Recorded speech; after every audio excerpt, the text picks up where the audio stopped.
এইরকম হবে আমি সত্যি ভাবতে পারিনি। বলে বাবার মাথায় বেলপাতা ফুল দেওয়ার পর এইভাবে পড়ে গেল। Get ready with me.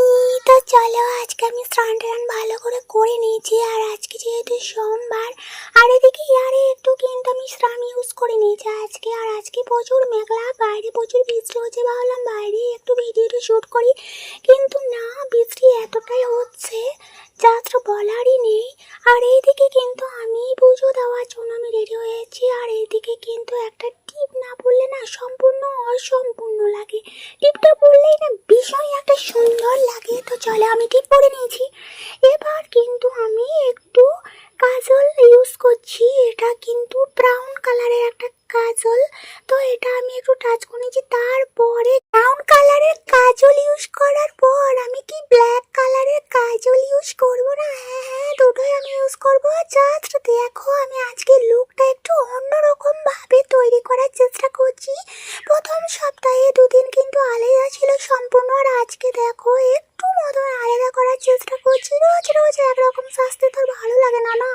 আজকে আমি পিওর হোম রেমেডি পদ্ধতিতে কিন্তু কাজলটা ইউজ করছি। আর এই কাজলটা কিন্তু কিভাবে তৈরি করেছি সেটা কিন্তু আমি এই মুহূর্তে বলতে পারবো না, যেহেতু এটা মা তৈরি করে দিয়েছিল। আর এই কাজলটা বেশ কিন্তু ভালো লাগে, বেশ কিছুক্ষণ থাকে। তো চলো, এবার কিন্তু আমার ফাইনালি হয়ে গেল কাজলটা পরা।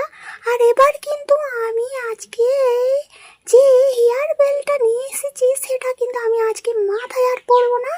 তো এটা আমি নেকলেস তৈরি করে নিলাম। তো দেখো, খুব সহজে এইভাবে নেকলেস করে আমি এটা পরে নিলাম। বেশ কিন্তু দেখতে লাগছে, আমার তো মনে হচ্ছে।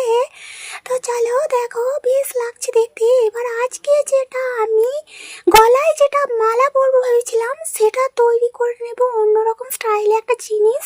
তো ফাইনালি ফাইনালি ফাইনালি হয়ে গেল। দেখো কতটা সুন্দর দেখতে লাগছে। ও মাই গড, এতটা সুন্দর লাগবে আমি ভাবিনি।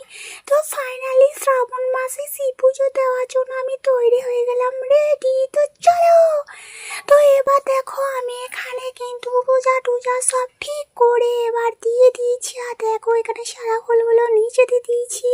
আর এখানে 11টা কিন্তু বেলপাতা দিয়েছি। আর আজকে মালাটা দেখো একটু অন্যরকম করার চেষ্টা করেছি। এখানে একটা করে আকন্দ আর একটা করে বেলপাতা দিয়ে মালা তৈরি করেছি। আকন্দাটা যেহেতু অনেকটাই কম পাওয়াই যায় না, কারণ সবাই সেই পুজো করতে ব্যস্ত, ওই জন্যই।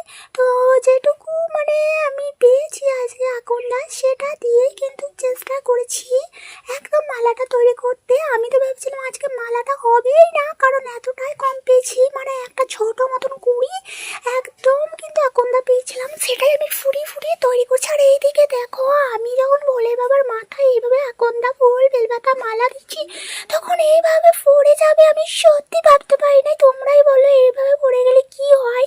তো আমি সত্যি জানি না। তো প্রথমে স্নান করে আমি কিন্তু গাছের ফুলগুলো আমি তুলে নিচ্ছি। আর এখানে দেখো আমাদের ছোট টব গাছের একটা টগর হয়েছে, সেই টগরটা আমি তুলে নিচ্ছি। আর এখানে দেখো এতই গাছটা বড় হয়ে গেছে যে আমি কিন্তু নাগাল পাওয়া মুশকিল হয়ে উঠছে। তো এই যে দেখো, এখানেও 4-5টা মতন টগর ছিল, বাট আজকে না একদমই সেরকম কি নীলকণ্ঠ ফুল ফোটেই নেই, তাই একটা ফুটেছে মাত্র, আমি সেটাই তুলে নিলাম।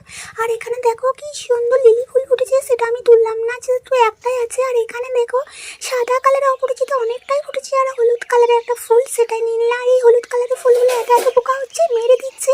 আর এখানে দেখো নয়নতারা একটাই ছিল, সেটা আমি একটা তুলে নিলাম। Tata bye bye.